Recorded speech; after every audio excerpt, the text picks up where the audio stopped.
Mapagpalang araw po sa inyong lahat. Welcome to DJ Sean Stories. Turn on your notification bell, like and subscribe para sa crime stories araw-araw. Hindi madali ang mundo ng pag-aartista dahil hindi ganon kadali na sumikat at magustuhan ng mga tao. Sa India, may isang artista na sumikat dahil hindi sa kanyang galing umarte. Sumikat ang babaeng artistang ito dahil sa malagim na krimen na siya mismo ang mastermind. Ang babae sa ating kwento ngayon ay kinilalang si Shania Katwe, 24 years old. December 26, 2000, nang ipinanganak si Shania sa Karnataka, India. Bata pa lamang si Shania nang mamatay ang kanyang tatay. Kaya naman mag-isa siyang pinalaki ng kanyang nanay. Noon pa man, pangarap na ng nanay ni Shania para sa kanya ay maging isang artista. At ang pangarap nga na ito ay natupad naman ni Shania. Habang lumalaki kasi si Shania, nabaling ang kanyang atensyon sa pagmamodel.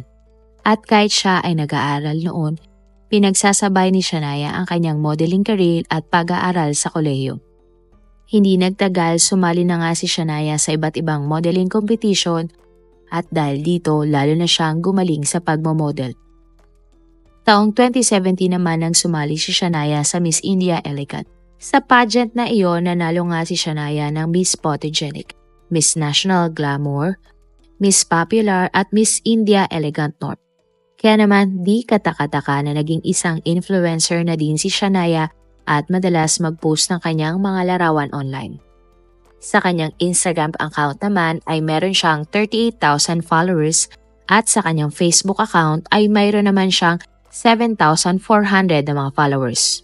Bukod doon, naging parte na din si Shania sa mga fashion show at napahanga niya ang maraming tao sa kanyang ramp walk.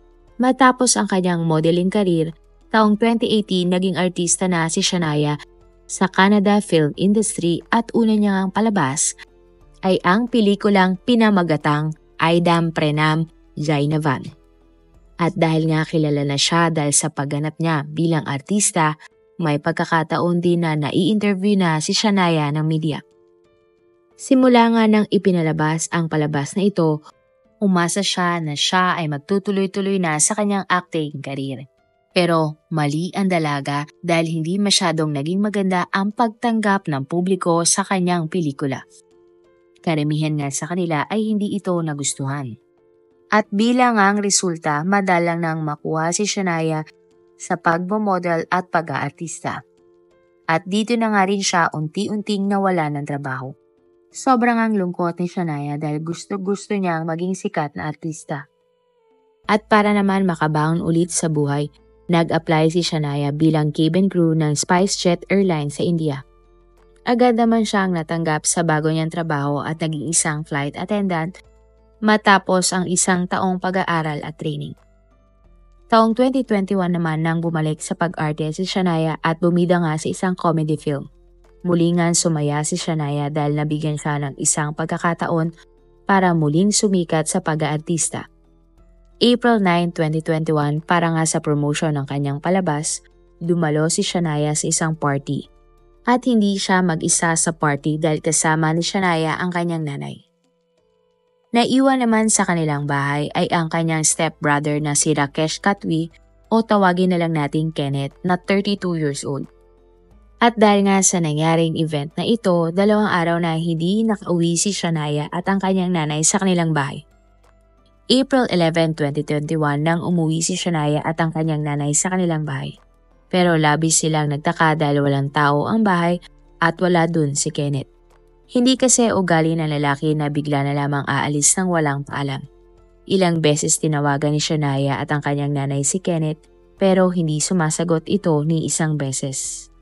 Sunod namang tinawagan ni Shania ang kanilang kamag-anak at mga kaibigan ng lalaki para nga itanong kung nasaan ba ito. Ngunit wala ngang nakakalam kung nasaan nga ba si Kenneth. Kinagabihan, nagtungo na si Shania at ang kanyang nanay sa police station para i-report ang pagkawala ni Kenneth. Agad namang nagsimula ng investigasyon ang mga pulis para mahanap ang lalaki. At April 12, 2021 nang nakatanggap nga ang mga pulis ng isang tawag. Ayon nga sa tawag, may natagpuan siyang mga labi sa gubat. Agad namang nagpunta ang mga pulis sa nasabing gubat. At pagkarating nga ng mga pulis sa gubat, nakumpirma ng mga pulis ang itaas na bahagi ay labi ng isang tao. May indikasyon din na inapuyan ang naturang labi. Hanggang sa nilibot nga ng mga otoridad ang gubat at natagpuan nila ang iba pang parte ng labi. Sa kalye naman malapit sa gubat, natagpuan ng mga pulis ang dalawang kahina-hinalang kotse na inabandona. Ang isa nga sa mga kotseng nakita ay isang Suzuki Maruti Ritz at isang kotse na Hyundai. Nang imbestigahan ng mga otoridad ang kotse, nakita nila na may mga bakas ng dugo sa loob nito. Sa police station, pinapunta ng mga pulis ang nanay ni Shania para suriin ang labing natagpuan sa gubat kung ito ba ay ang kanyang anak na si Kenneth. Napaiyak na lamang nga ang nanay ni Shania nang kumpirmahin niya na ang labing nakita ay walang iba kundi ang nawawalan niyang anak na si Kenneth.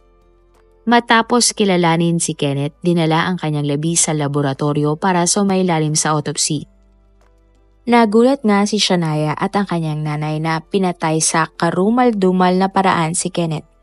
Tahimik daw kasi itong tao at walang kaaway. Sa trabaho at sa bahay nga daw lagi ito namamalagi. Kaya naman malaking katanungan din para sa mga pulis kung sino ang taong kayang gumawa ng ganong krimen kay Kenneth. Sa tulong nga ng mga eksperto na laman ng mga pulis na ang huling kausap ni Kenneth ng bandang alas 8 ng gabi ng April 9, 2021 ay ang kanyang kapatid na si Shania. At dahil nga sa impormasyon na ito, napagtanto ng mga pulis na malaki ang posibilidad na pasado alas 8 na sawi si Kenneth. Dito na nga napag-alaman ng mga pulis na iniwan si Kenneth ni Shania at ang kanyang nanay sa kanilang bahay at hindi sumama sa pagpropromote ng palabas ng kanyang kapatid. Ay naman kay Shania, sadyang nagpaiwan umano si Kenneth sa kanilang bahay dahil hindi mahilig ang kanyang kuya sa mga social gatherings at mas pinipili ngang mapag-isa sa bahay. Napag-alaman ng mga otoridad sa investigasyon na ang Maruti Ritz na kotse na nakita sa gubat ay pag-aari mismo ng kapatid ng biktima at ng artistang si Shania. Nagulat nga ang mga pulis at naitanong sa kanilang sarili kung ano ang ginagawa ng sasakyan ni Shania sa lugar kung saan natagpuang wala ng buhay ang kanyang kapatid na si Kenneth. May isang pulis naman nagsabi na baka kakilala o may koneksyon si Shania sa taong pumatay kay Kenneth dahil ginamit nga ang kotse ng modelo. Nakuha din ng mga pulis ang impormasyon na hindi pala maayos ang relasyon ng magkapatid na Shania at Kenneth. Dahil karelasyon umano ni Shania ang lalaki na si Niaz Ahmed na 21 years old. Napag-alaman na tutol pala si Kenneth sa relasyon ni Shania at Niaz dahil ang lalaki umano ay masamang tao ayon kay Kenneth. Ilang beses na nahuli ni Kenneth si Shania na nakikipagkita kay Niaz kahit na pinagbawalan na ng kanyang kuya. Ayon sa mga balita, si Niaz ay nagtitinda umano ng ipinagbabawal na gamot kahit na mayaman naman ito. Bukod doon, spoiled din ang lalaki sa kanyang tatay. Alam iyon lahat ni Kenneth kaya hindi siya pabor sa relasyon ni Niaz at ng kanyang kapatid ni Shania. Sinabi nga ni Kenneth noon kay Shania na pinoprotektahan lamang niya ang dalaga dahil delikadong tao umano si Kenneth. Subalit palaging sinusumay ni Shania si Kenneth kaya madalas mag-away ang magkapatid. April 17, 2021 nang inibitahan ng mga pulis si Niaz para sa ilang katanungan. Pinaunlakan naman ito ni Yanaz at tagtungo nga ang binata sa police station. Mahigpit nga ang nangyaring interogasyon kaya agad na napaamin ng mga pulis ang lalaki. Ayon nga kay Niaz, siya ang pumatay kay Kenneth at may 3 pa siyang kasamang mga lalaki. Agad namang hinanap ng mga pulis ang 3 kasabwat ng lalaki. At makalipas nga ang 3 oras na aresto ang 3 mga lalaki. Sila ay kinilalang si Tausuf, 21 years old, Altaf, 24 years old, at ang 19 years old na si Aman. Itinuro naman ni Niaz, Tausif, Altaf at Aman na ang mastermind sa pagpatay kay Kenneth ay ang kapatid mismo ng biktima na si Shania. Inamin nga ng 4 na lalaki na pinagtulungan nilang patayin sina Kenneth dahil sa utos ng babae. Kaya naman April 22, 2021 nang inaresto ng mga pulis ang artista ni Shania para sa pagpatay sa kanyang sariling kapatid. Nang sumailalim nga sa interogasyon ang dalaga, Wala pang isang oras ay umamin na ang modelo sa mga pulis. Ayon kay Shania, siya ang nag-utos nga para ipapatay ang kanyang kapatid na si Kenneth. Ikinuwento naman ni Shania sa mga pulis kung paano ba humantong ang lahat sa isang krimen. Ayon kay Shania, siya ay nag-iisang anak ng kanyang mga magulang. Masaya nga ang kanilang pamilya kahit na 3 lamang sila.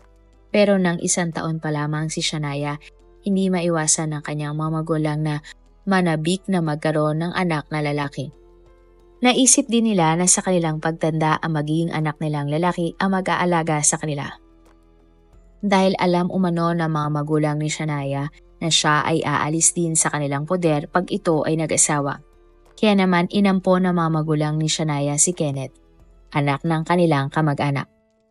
Sabay na pinalaki sina Shania at Kenneth kahit na malayo ang agwat ng kanilang mga edad.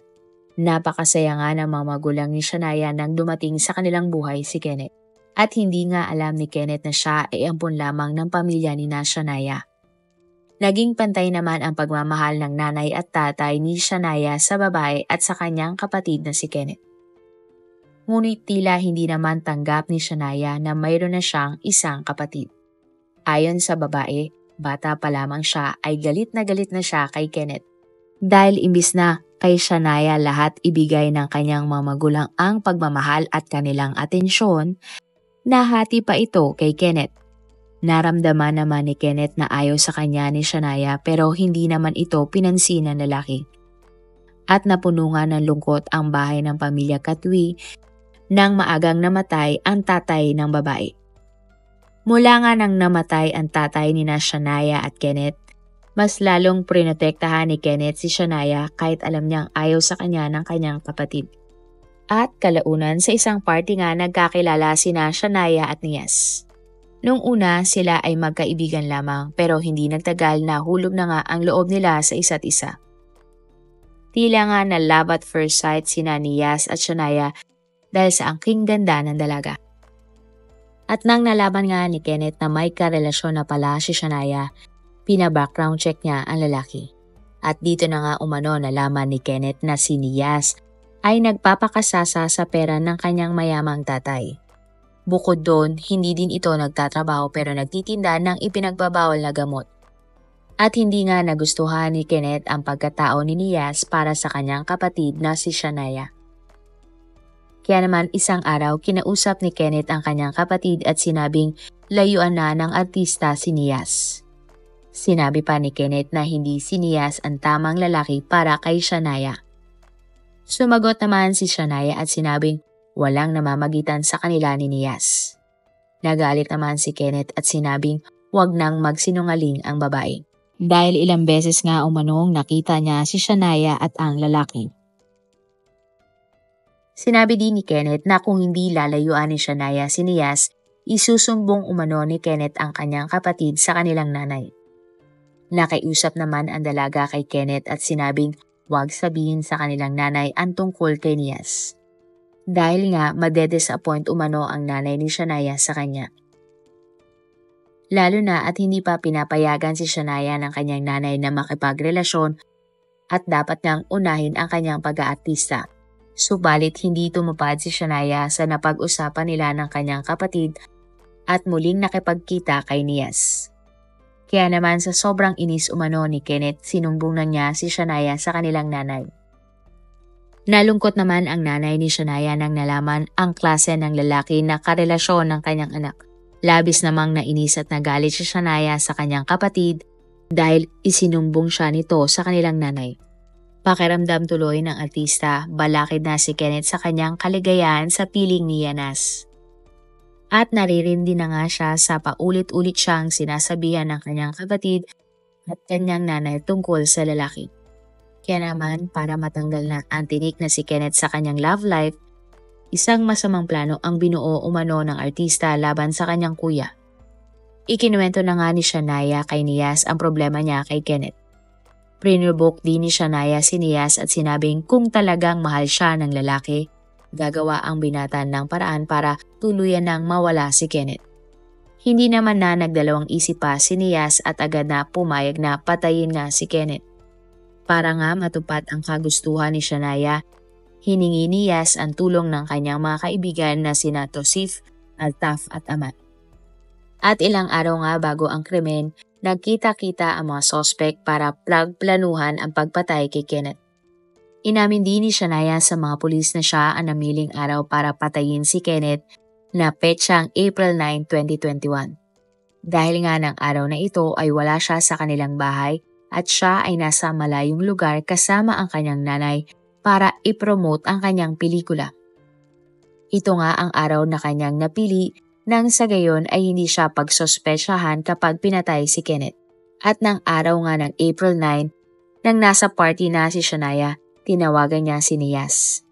Nakipagkita siya kay Nias kasama ang tatlo nitong mga kaibigang lalaki sakay na Hyundai na kotse ng lalaki. Nag-usap saglit si Shania at Nias para i-finalize nga ang planong pagpatay kay Kenneth. At pagkatapos nga nun, ibinigay na ni Shania ang susi ng kanyang Maruti Ritz sa mga sospek. Sina Nias at Tosif ay sumakay sa kotse ni Shania, habang sina Altaf at Aman naman ay sumakay sa Hyundai kotse ni Nias. At bandang 8:30 nga ng gabi nang nakarating na si Nias, Tosif, Altaf at Aman sa bahay ni Shania. Nag-doorbell si Nias at pinagbuksan naman siya ni Kenneth. Gulat na gulat naman si Kenneth nang nakita si Nias. Pero bago pa man sila makapagsalita, pinagtulungan na nila si Kenneth. Sinakal nila ang lalaki hanggang sa tuluyan na ngang bawian ng buhay ito. Pagkatapos noon, dinala ng 4 na mga sospek si Kenneth sa banyo. At gamit nga ang malaking kutsilyo, pinaghiwalay-hiwalay ng mga sospek ang labi ni Kenneth. Matapos noon, inilagay nila ang labi ni Kenneth sa mga plastik at isinakay sa 2 kotse. Nagawa pa nga nilang linisin ang banyo bago tuluyang umalis sa bahay ni Shania. At kalaunan ay nagmaneho nga ang 4 papunta sa isang gubat, kung saan ikinalat nga ng 4 na mga sospek ang labi ni Kenneth. Pinaniniwalaan nga na matapos iyon ay inapoyan pa nila ang ilang bahagi ng labi. At sa hindi ngang malamang dahilan, inabandona ng mga sospek ang 2 kotse na kanilang daladala. Marahil nga ay nawala sa kanilang isipan na kapag iniwan nila ang kotse, ito ay magiging isang ebidensya. Naglakad nga ang mga sospek palayo sa gubat hanggang sa nakasakay nga sila ng isang taxi. Matapos ngang umamin ni Shania sa mga pulis na siya ang utak sa pagpatay sa kanyang kapatid na si Kenneth, ang lahat ng mga sospek ay kinasuhan ng premeditated murder. Ang 5 mga sospek ay ikinulong habang wala pang trial sa korte. Kapag napatunayan ng mga guilty sina Shania, Nias, Tosif, Altaf at Aman sa pagpatay nila kay Kenneth, maaari silang hatulan ng habang buhay na pagkakulong o hatol na bitay sa India. Pero ang nakakagulat, magpahanggang ngayon, January 2025 ay nakakapag-post pa si Shania sa kanyang Facebook account na tila ba hindi nakakulong. Marami pong salamat sa inyong panonood. Meron ba kayong mga kwento na gusto nyong i-share sa ating mga manonood?